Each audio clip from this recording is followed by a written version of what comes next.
Thank you. I now call Ruth Maguire to be followed by Paul O'Kane. Up to 4 minutes. Ms Maguire. Thank you, Presiding Officer. As many as 3.8 million women were given the news that their state pension was going to increase from 60 to 66, just as they were about to retire. Too late to do any proper financial planning. This maladministration warrants not only an apology but also action.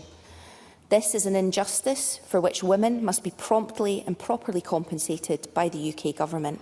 I congratulate Clare Haughey on securing cross-party support for this important debate. Clare has consistently spoken up for the women so wronged by this maladministration, both inside this Parliament and out in her community. I will also wish to congratulate the WASPI women themselves on their campaign so far. I was really pleased to meet with Ayrshire WASPI campaigners outside this Parliament last month or so as they rallied, but it was terribly sad to hear that not all the women I had previously met are still with us. Their loss compounds the huge sense of injustice that's felt. What was good to hear was that the women felt well supported by their Ayrshire MPs, in particular Patricia Gibson, who's represented North Ayrshire and Arran with distinction. And I know it's not only WASPI women that are hoping that she is re-elected. The SNP will never abandon the WASPI women. We demand justice and compensation for them and will not rest until they have it. Clare Haughey's motion rightly highlights cross-party commitments to delivering justice for them, and I know that there's cross-party support in the Scottish Parliament. Unfortunately, the action does have to come from elsewhere. Now, I could make arguments about fairness and equality for women and note how a similar cohort of men would never have been treated like this.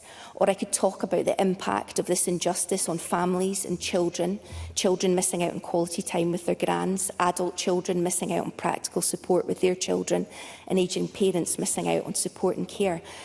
But I do think these types of arguments would likely fall on deaf ears for those who it is we need to take action.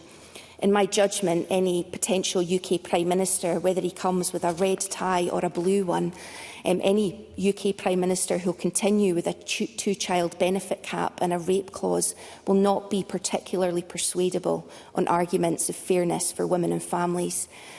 So let me make an argument for righting this wrong and awarding fair and fast compensation to the 1950s women that hopefully will be valued by an incoming Prime Minister. Fast and fair compensation could result in millions going into local economies. Figures provided to me by Ayrshire WASPI women from the House of Commons Library briefing paper on the topic show that if the 15,000 women in Ayrshire who have been deprived of a full 6 years of their state pension entitlement were compensated by only a quarter of what was owed to them, this would result in £150 million being spent in local communities. In our local economies, this means benefits for business and, in turn, employment and training opportunities. Women told me that being able to retire would help them take up volunteering roles, contributing to the community and personal well-being. They spoke of the employment opportunities opening up for younger people as they retired, and also of the health and well-being implications of retiral, and the value in being able to spend more time with grandchildren and supporting parents to work, bringing more money into households and easing money pressures and worries. There are clear economic and social benefits for righting this wrong. And in addition, over 60% would go back into the Treasury in income tax, national insurance, VAT from women and local businesses. So the net cost to the UK Government of doing the right thing is substantially lower than the gross cost. Presiding Officer.